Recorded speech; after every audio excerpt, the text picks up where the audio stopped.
కామారెడ్డి జిల్లా బంగ్లాదేశ్లో హిందువులపై జరుగుతున్న దాడులకు నిరసనగా కామారెడ్డి హిందూ ఐక్య వేదిక ఆధ్వర్యంలో బంగ్లాదేశ్ హిందువులకు మద్దతుగా కామారెడ్డి జిల్లా కేంద్రంలోని జేపీఎన్ విగ్రహం నుండి కొత్త బస్టాండ్ వరకు ర్యాలీ నిర్వహించారు. ప్రపంచవ్యాప్తంగా ఉన్న హిందువులపై రోజు ఏదో ఒక చోట దాడులు జరుగుతూనే ఉన్నాయని, ఇలాంటివి భవిష్యత్తులో పెరగొద్దంటే హిందువులు అందరూ ఐక్యంగా ఉండాలని అన్నారు.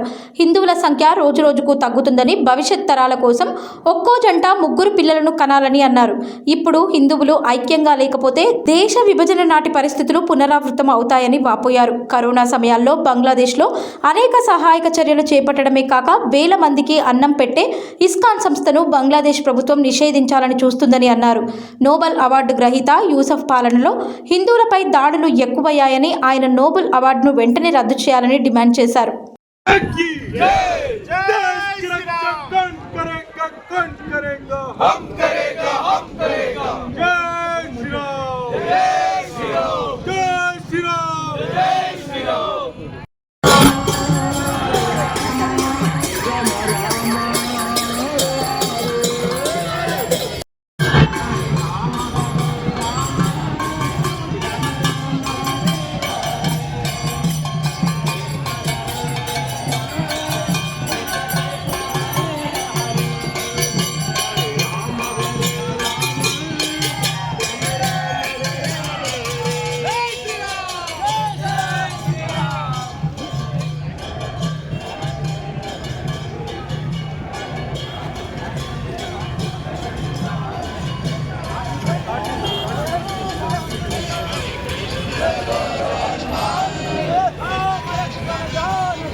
Hare Krishna, Hare Krishna.